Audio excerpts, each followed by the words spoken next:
Hey, can we kind of get settled in this morning? Good morning, good morning. Can we kind of get settled in?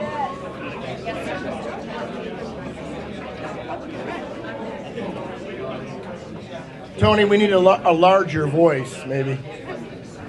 No, we're doing good. You're doing fine. Is there a larger voice? All right, thank you. Good morning, everyone. Good morning. Come on, you guys, it's the coldest day of the year. Good morning, everyone. Good morning. There we go. My name is Pete Lucido, and I happen to be the Macomb County prosecutor, and I welcome you this morning to this press conference. You know, I'm allowed to say a few words, but sometimes lawyers get a little lost in the words. But I want to be as succinct, direct, and on top of the words that I'm going to say to you this morning. Number one, John James, and we're here. John James.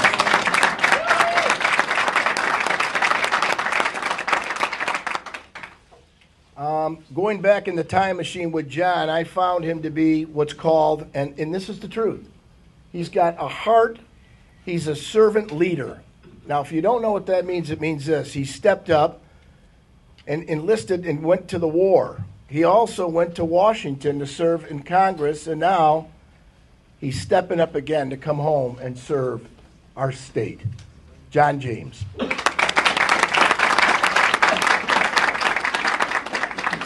This morning you're going to hear about a plan, and you're going to hear about an agenda. And I see people, my dad used to say when I was a kid, if you want to be successful, plan your work and then work your plan. John has planned his work for this, and he wants to work his plan. And the plan is to fight to restore freedom and opportunity for everybody and their family, everyone and their family. Remember, I come from a small Italian family, 8 children, and mom and dad made 10. That was small back then, I guess. But the family values that were instilled and enshrined in our very fiber made us who we are today. John wants to get back to that fiber. John wants to relive, rekindle, resurrect those family values that we all grew up with that are in this room today. Yes. And I appreciate that, because losing those things, your morality compass gets out of whack. So I want John to get that compass back in whack. So the reforms that are going to be brought to your attention today, restoring ethics and trust, because Lord knows our government has failed the citizens, and we need to restore that trust in every which way and everyone that's here today. So let's look at today as a new beginning. Let's look at today as giving an opportunity to rejuvenate this state, to rejuvenate these offices from the local level all the way to the Capitol. And let's all now put our hands together, because I'm going to introduce Representative Jay DeBoyer. Jay?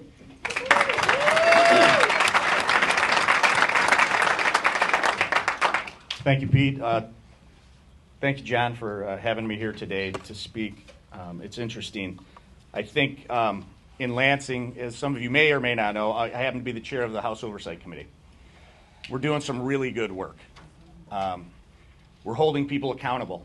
As recently as this week, we had a rather large and effective hearing on Tuesday that, lo and behold, the following day, the prosecutor decided to prosecute the former treasurer of the Michigan Democratic Party.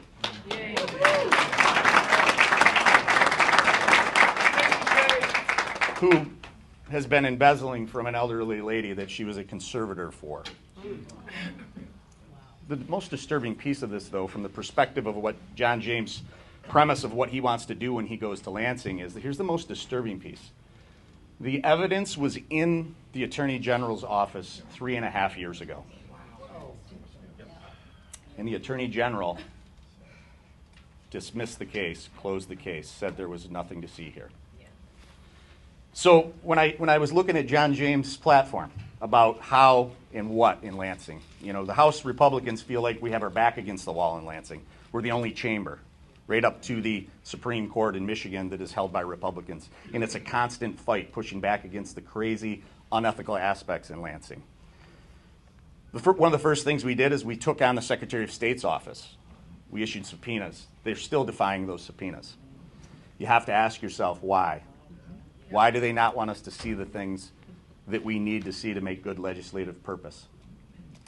So as I go through the John James platform, the John James ethics and accountability that he is proposing, I was pretty stunned. It aligns almost perfectly with what my philosophies are. That's why John James will be the governor next year.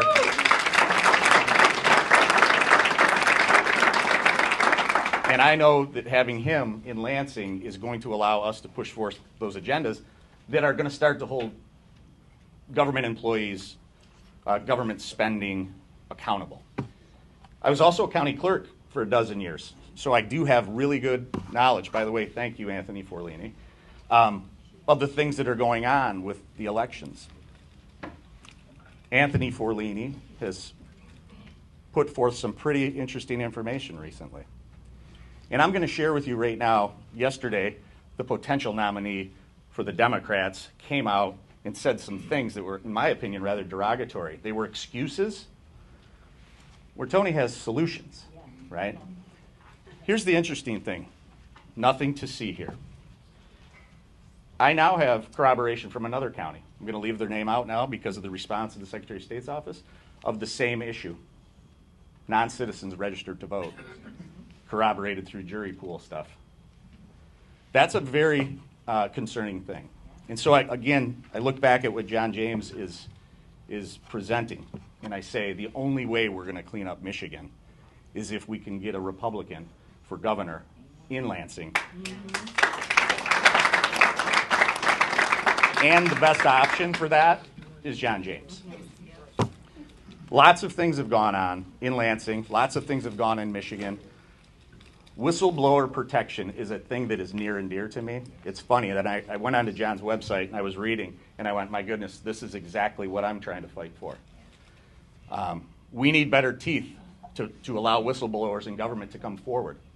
I have dozens and dozens of individuals that work for the state of Michigan who have come to me privately and said, I will not testify. Do not use my name because I have fear of retaliation, but I want to share with you what's going on in these departments. And when I read that platform item from John James that said that's going to be at the top of his list, I think that was the final for me to make a determination who the best governor was going to be for the state of Michigan. So with that, thank you, John. Thank you for standing up. Thank you for your service. And thank you for being willing to come back home and fight for the people of the state of Michigan.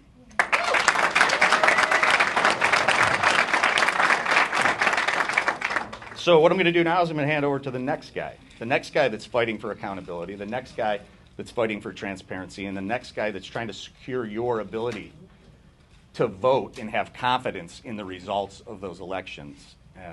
The Macomb County Clerk, Anthony Forlini.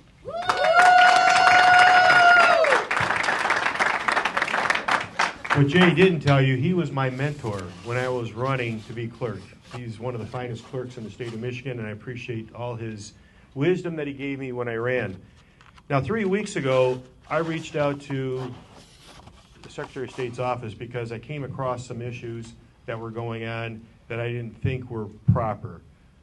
Non-citizens on the voting rolls. And we wanted to make sure we were right. So we reached out. And their office told me, we're not touching this. We're not touching this 3 weeks ago. Okay. Well, I did a press conference a few days later. All of a sudden, there's interest. But it took 3 weeks for her to come back with another press conference, if anyone saw it yesterday, that made absolutely no sense. If anyone saw it, it didn't make any sense. First, she was accusing me of being partisan. I was looking to work with them to come up with answers because we need answers. We need to clean it. We need to work in partnership. And I'll tell you, a Secretary of State needs to work with their clerks because we're in the front lines. And not just us, the local clerks. But she asked me to turn these things over to a local clerk. I shouldn't say she, somebody in her office, which represents her, who couldn't come up with the answers anyhow because they don't have what I found out the Secretary of State has. the SAVE system. It's a federal system where they can look up non-citizens in the voting rolls. They could have given me the answer 3 weeks ago.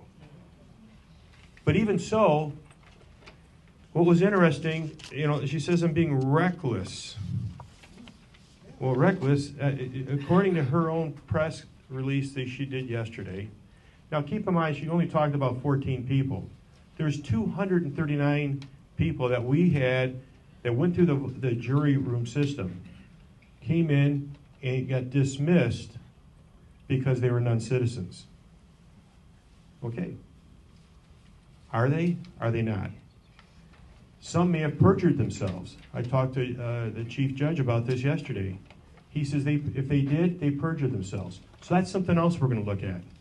If they perjured themselves using a green card to get out of jury service, that's going to be a serious crime that we're going to pursue. We're going to turn over. Where are you, Pete? Right in front, Tone. Get ready, Pete. But here's I'm just I'm not going to talk about everything she said. Look for yourself. But the bottom line on her press release, she said 3 are U.S. citizens and eligible voters. Well, congratulations. We welcome them to the United States. 4 are apparent non-citizens. So you do a press conference saying that what we're saying is irresponsible, yet 4 of it was really 14, 4 of the 14 were non-citizens. Is that, if it was 1, would it be any worse or better? 4 were previously removed from the voter rolls. That means they were on the voter rolls. 4 are under review by the BOE. So, come on, folks. 12, and she's dismissing it like I'm being irresponsible. What's irresponsible is the fact that there's problems, and I brought them forward for her to take a look at originally, and was dismissed. Dismissed. That is not what you call responsible government. I would have welcomed her to come into my office and say, Tony, this is serious. Let's take a look at it. What do you have? How can we work together to fix this problem? Instead, I'm being dismissed like I'm irresponsible. Irresponsible for doing my job. A job that really is the Secretary of State's responsibility. I cannot remove people from the voter rolls. Local clerks can. But if they don't have this data, the federal database, how are they going to determine if they're U.S. citizens or not? So we got to look at this. We got to give our local clerks maybe a little bit more responsibility, particularly if it's not happening in Lansing.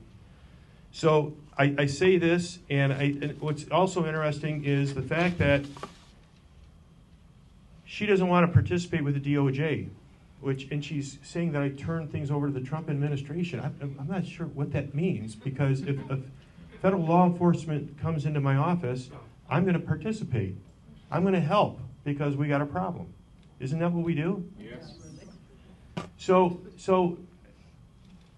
they asked me for information, how we did it. Of course, I sent a letter to all the clerks, so it's no secret. But they had Jonathan Brader send me a letter, say, hey, tell us exactly what you did. Well, I sent a letter to all the clerks. It's okay. I'm willing to share because that's what we're supposed to do. Is it not true if the DOJ is asking for information to fix the voter rolls, shouldn't she share also? Yeah. So I say this, and John, you're doing a great job. Thanks for having all of us here.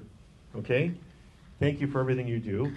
I actually have traveled from Iron Mountain yesterday all the way through, made a dozen stops between the last couple of days, and I'm heading to Monroe for another event that I'm doing regarding citizens-only voting.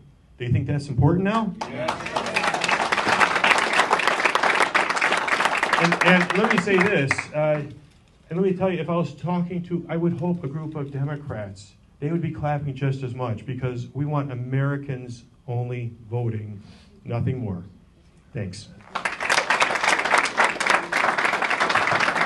Nice job, Ferlini. Nice job. Next, I'm privileged and honored that I can introduce Clinton Township Clerk Kim Meltzer.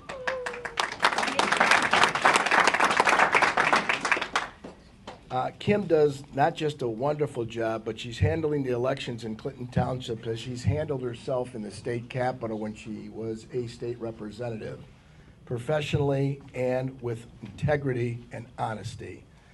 And also, she was and has been a community staple when I had my practice in Clinton Township. So I had a chance to work directly with her in two capacities, once at the Capitol and again as the clerk in Clinton Township. It's my honor and privilege to give to you Clerk Kim Meltzer. Thank you, Pete. Thank you all for being here, and I am honored to be asked by the John James campaign to be here and speak in support of John James for our next governor. I want to let you know, in 2018, you probably remember this, but I want to remind you, we as Michiganders voted, and I'm not saying anybody in here did, but almost 70% of Michigan voters voted in the 2018 ballot initiative that allowed for no reason absentee voting, which is what they campaigned strongly on, those in support. But it did 8 proposals altogether. It was 8 of this initiative. There were 8 proposals. And one of them was automatic voter registration.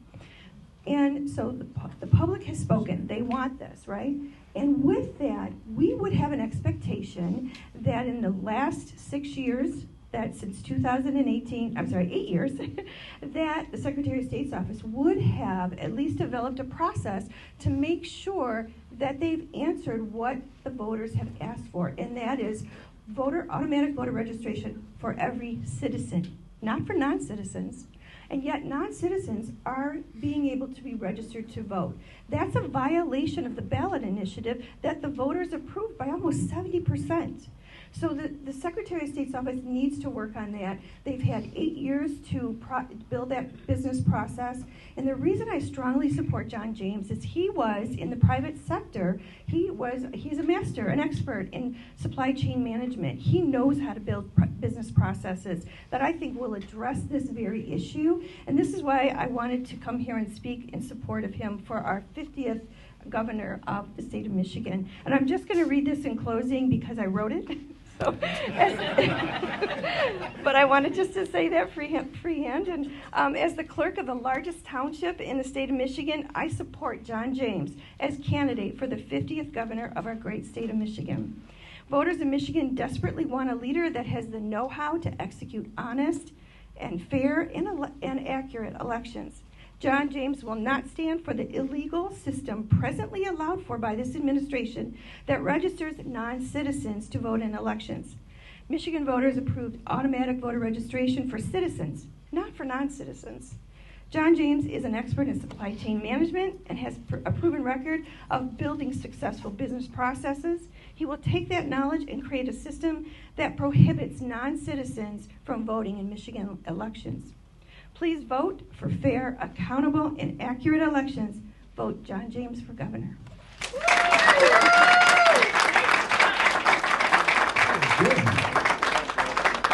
Thank you. Thank you, Kim. Well, next on the lineup today is Representative Tom Kuhn of Sterling Heights. I'm going to tell you all he is in the tightest district. It's a 50-50, so it's a flip of the coin.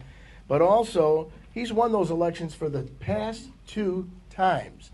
He's coming up on his 3rd one right now. And, well, I don't think I need to say much more. Tom and I spent a lot of time on the phone talking about these new bills that are impacting not only the voting, but also some of the other legal things that, like, I would say, the criminal justice system.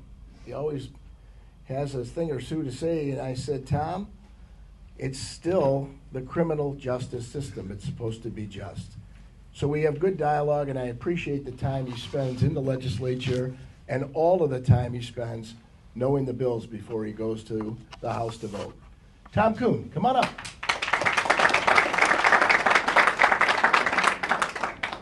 Thank you, Pete. I really appreciate the opportunity to be here today. You know, we have an opportunity here to have a great governor of this state. It's something that we absolutely need. You know, Jay DeBoyer and I sit as chairs of committees. He's on oversight, I'm on appropriations. And one of our appropriations oversight is, guess what? Secretary of State. And we had a joint meeting with our friend, the Secretary of State, called them in there, and they had a new software called Mitten. I don't know if you've heard of it, but it's supposed to have encouraged transparency. Okay? Guess what it did? It did the very opposite. It was a total and absolute disaster.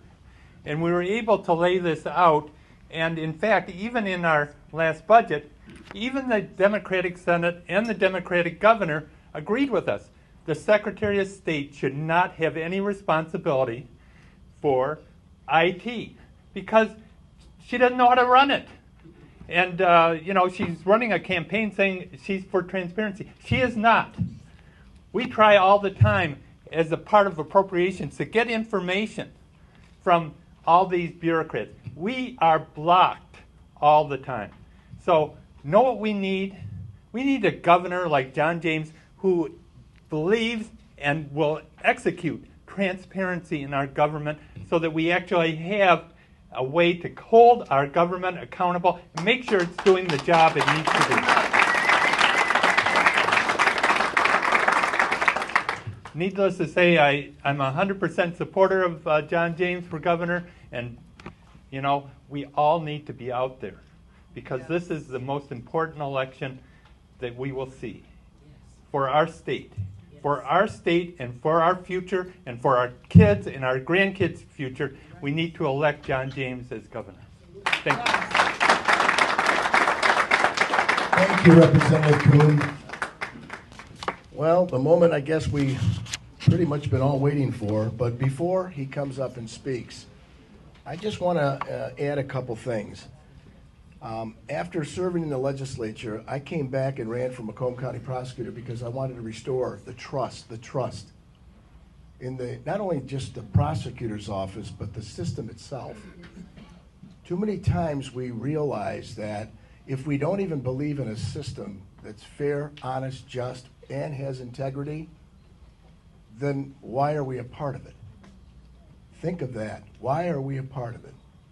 So when I had a talk with John about value, about what it means to have these things, I also learned that John connected the dots like I had. We were in private businesses before we took the offices that we hold. And there was a connection immediately because he used to sign checks on the front. You understand what I'm saying?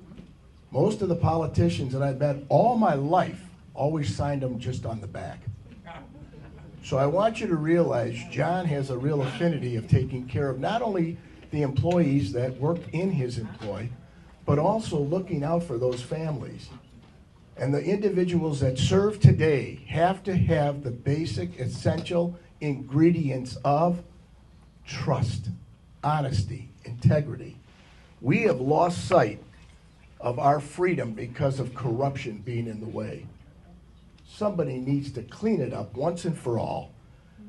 Out those that are not following the rules of law and bring justice back and restore to this state.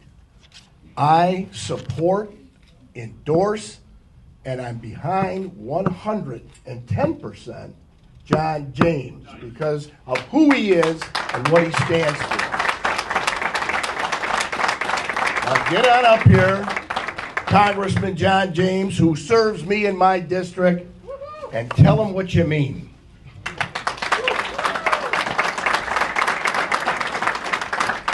Well, first of all, thank you all for being here. God bless you for taking time out on this balmy 5-degree morning to take some time to share and participate in the process. You know, in this constitutional republic, our democratic process is not a spectator sport. That's actually a sweatshirt she was wearing yesterday as she was tearing down our democratic process. What if I told you that in my job in Congress, at one point I was the chairman of the Africa Subcommittee on the House Foreign Affairs Committee? What if I told you that at some point we were reviewing the conduct of certain tyrannical dictators on the continent of Africa that oversaw elections that they were running in, that ignored the law and refused to coordinate with the local people who are taking the votes and the larger people who were making sure the votes were secure. What if I told you that this person was somebody who believed that they could make the rules up themselves and not listen to anybody else? Well, that didn't happen on the African continent. That happened in our own state. That happened in Lansing. That happened with Johnson Benson. Or what if I told you that there were thousands of dead people still on the rolls that she refused to purge? What if I told you that there were 8.2 million people registered to vote, but there are only 7.7 million people who are voting age in the state of Michigan? What if I told you that this person said that we have free and fair elections, but there's nothing to see here, like Oz behind the curtain? But then, and only then, after a Chinese citizen voting in our last election, did she admit that, oh, maybe I might be rigging the system. Through the heroic efforts of people like Kim Meltzer and Tony Forlini and people all over the state, we are now uncovering what is turning out to be at least 7 years of fleecing the people of the state of Michigan, robbing you of your constitutional right to know that one vote, one citizen, and that your voice counts. Well, that ends on January 1st in 2027 when we take our state back and we stand up against tyranny right here at home.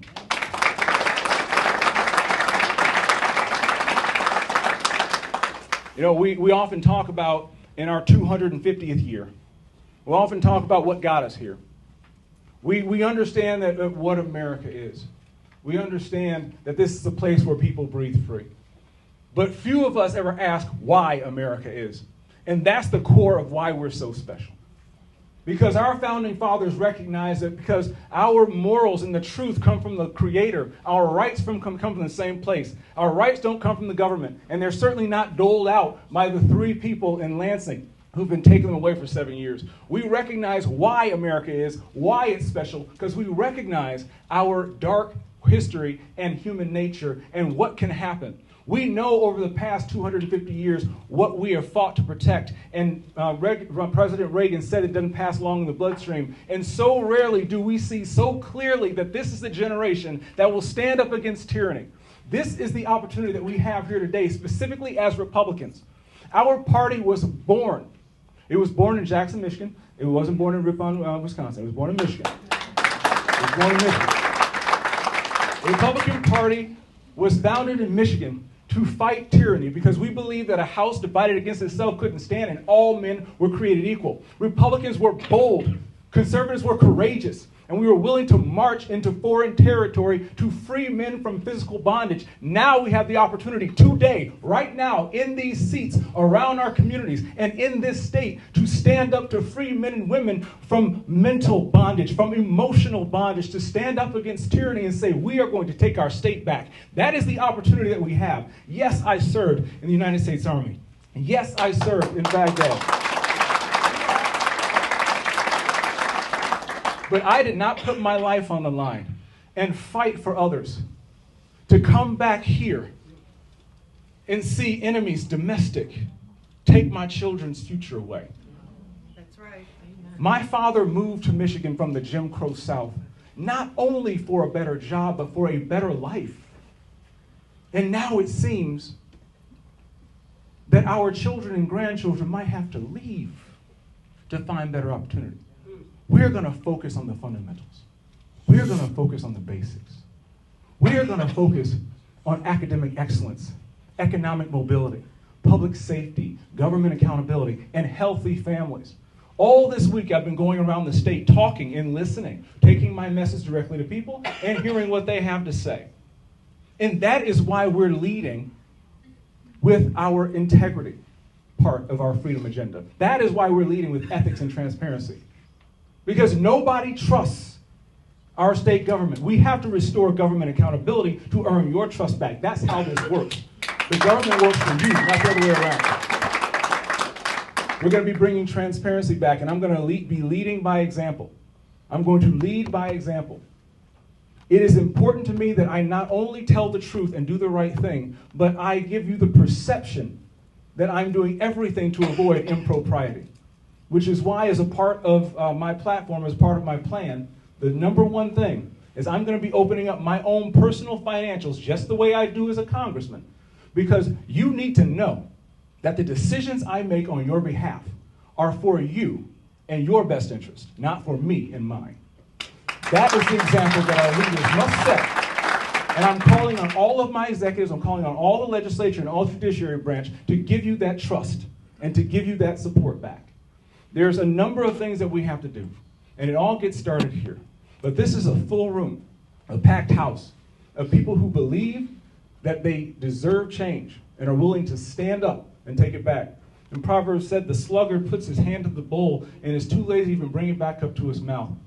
But you are among the ones who are willing to do the work, to finish the job, and make sure that in this year we change the trajectory of our state. Now is the time. The Lord has given us the best state and the best country and the best time there's ever been. This is our birthday. Let's fight for the next 250 years. God bless you. Thank you.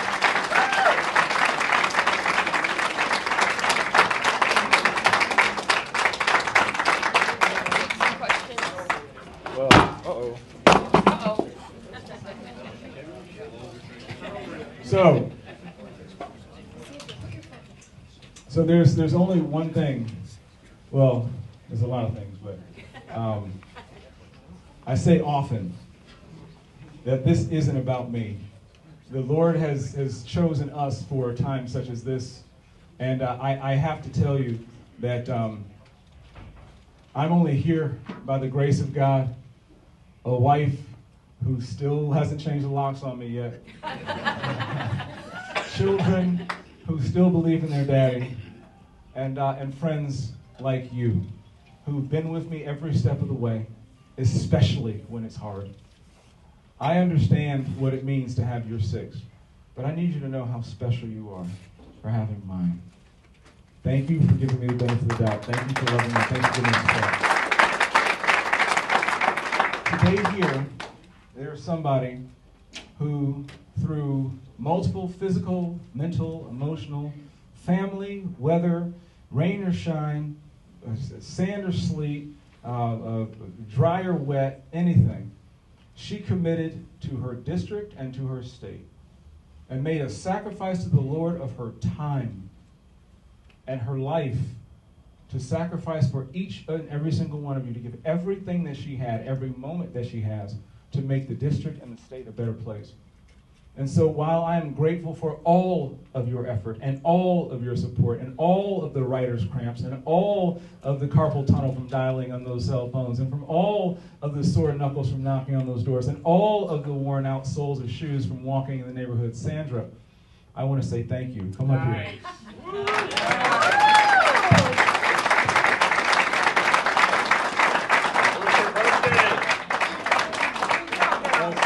The birthday girl here today, or soon. You guys have to take her out to someplace nice for her 21st birthday, okay? But Sandra has put herself on the line. She has been in here when there's nobody else here. She has had our backs, and the reason why we're even in this position are people like Sandra and her specifically. And I am deriving a lot of joy out of this because this is something that she absolutely hates, because she prefers not to get any accolades or any attention. And so we are going to embarrass you and say thank you, because you are special. I love you so much. I will not be here without you. Thank you for everything.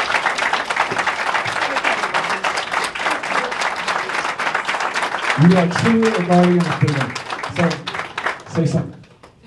Okay. Wow. Wow. I can't believe this. I can't believe this. We can. I'm speechless, but I thank him and the staff and everybody in this room for remembering people like me who work very hard for our candidates, for our passion, and to keep our country safe. And this man's going to do it. This man is our next governor. And I will work tirelessly for the next 9 months to make sure. Thank you very much. Thank you. We love you. Thank you, Sandra. Guys, this is not a one-man show. This is not a one-man show. Guys, it's going to take all of us. I'm just one man. The solutions we need are not political in nature, but we serve a God of miracles. And together we can do anything. We can do anything through him who strengthens us. And so now, we're going to do one of those anythings and take a few questions. Let's fire away. Hannah, what do we got? Anyone? Liz? Hi. Hi, Liz. Great name. My wife's name. What's up? Thank you. So in Harry Johnson's tweet yesterday, while he said Trump did not endorse him, it was clear that there are conversations happening with the president. Are you having endorsement conversations with him? How are those going?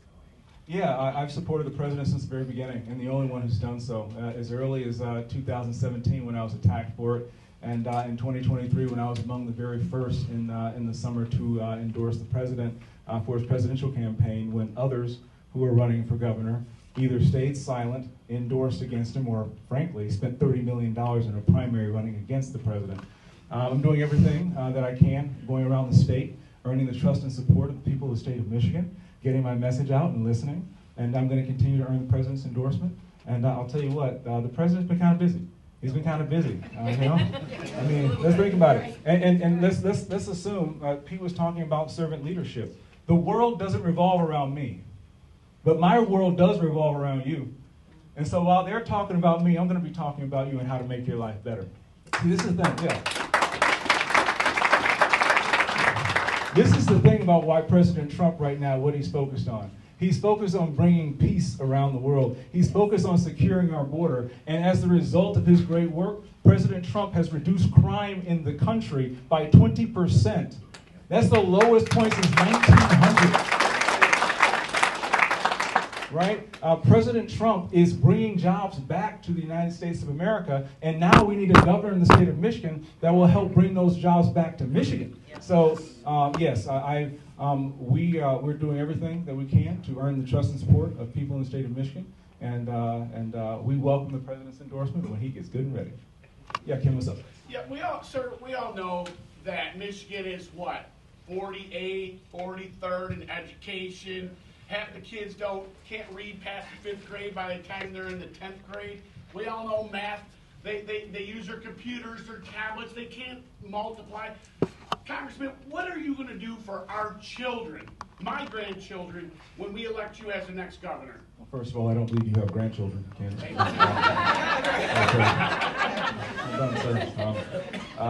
So I will say that education is a basic civil right. And anyone and anything that infringes upon the civil rights of our parents and our children will have to answer to me.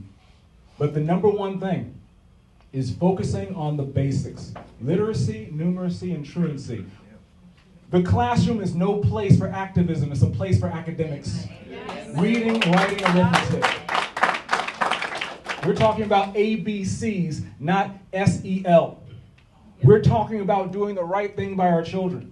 Again, my father lived directly across the street from Mississippi State University, couldn't go there because he was black. Part of the reason he came to Michigan is so his kids have a better educational opportunity. And now we talk about the Mississippi miracle. Because we're in the Michigan mess. What we need to do is somebody who's actually done something, performed, brought people together, and getting solutions that have actually worked in the real world. Talking about solutions, among them are skilled trades down into the middle school levels. Bringing back things like shop class. What we're talking about is making sure that when you graduate with a diploma, you can actually get a job because you've gotten certifications and licenses by that time.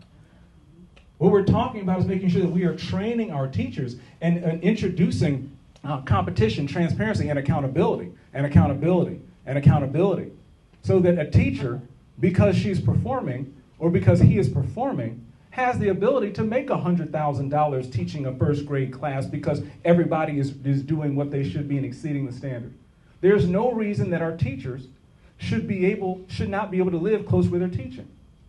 I'll tell you another thing, with the amount of money that's being spent, Mississippi is doing at approximately $6,000 to $7,000 less per pupil. They're doing better. We're around 44, down in 44 out of 50, and Mississippi is among the top in literacy.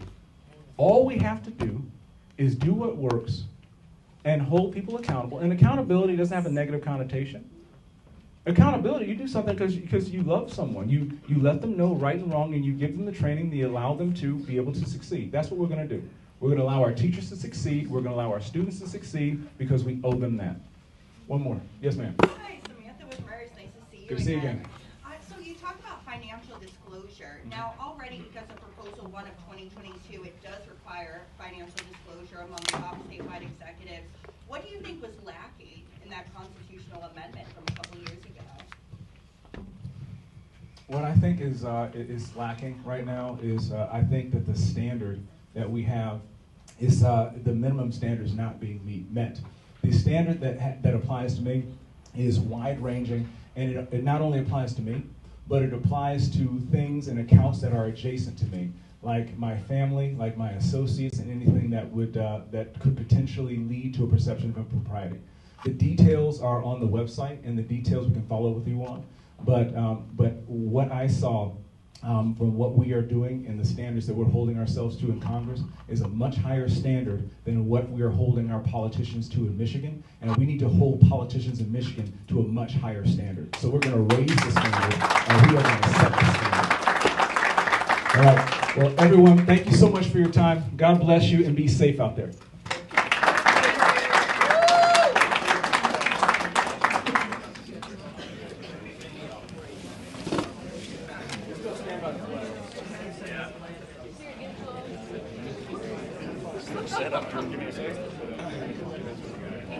Yeah, I got it.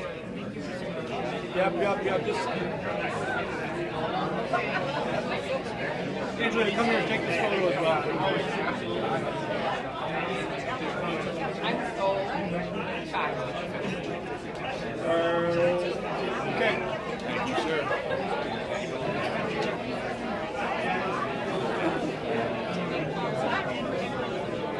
I got one for Joe. Keep pushing because we have you chance to endorse them. Don't forget that. I'm open to take any time. And now we're going to have a one. I'm not. I'm going to just, for example, because I can see my objective, my phone like filter. How are you? I see you.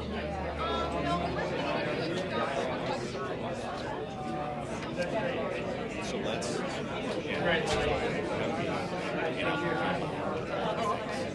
Oh yeah, you guys tried.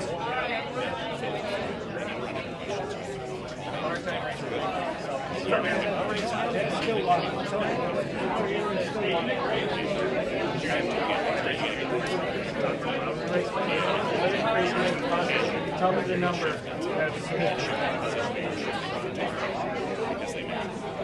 So yeah, let's talk to you.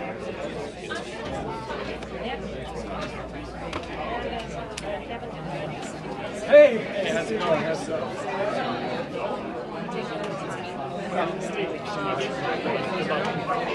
Dave, go ahead. How are you feeling? You all right?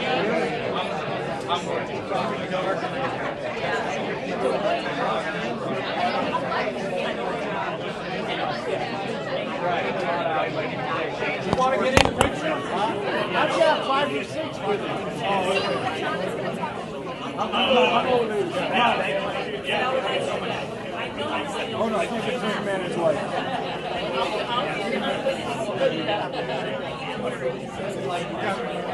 Thank you.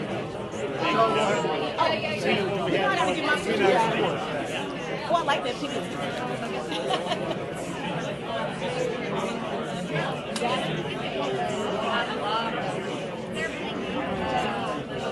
No problem. Thanks for coming. I will.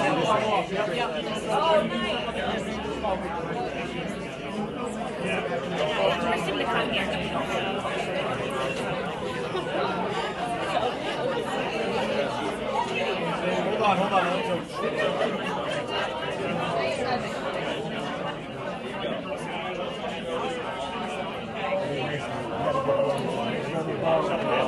Appreciate you. Thanks for coming. All right. City of Rochester Council. Hey! Come on in here. Barbecue hour. And just left for this house. Representative.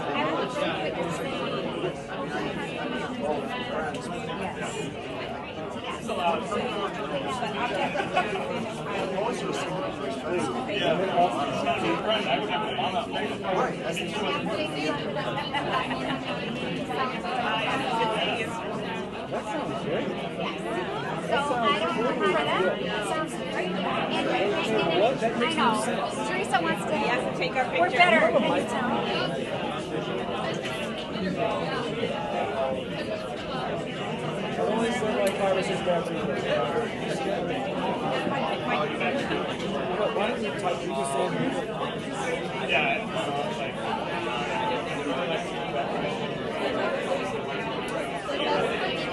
Yeah, I can. Yeah. One more. I'm sorry. And go green. Oh, Well, I've got to rethink some things now. All right. Just kidding. Thank you.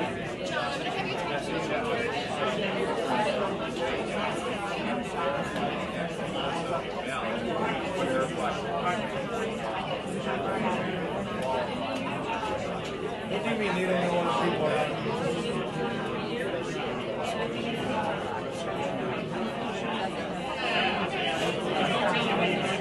Well, that's good.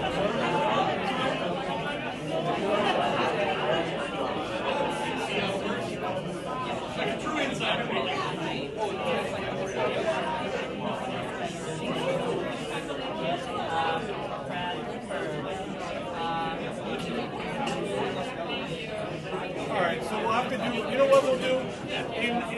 I'm going to do this with. This is a good idea. With Donnie, you. It's another small city. Another city. And we'll do around you.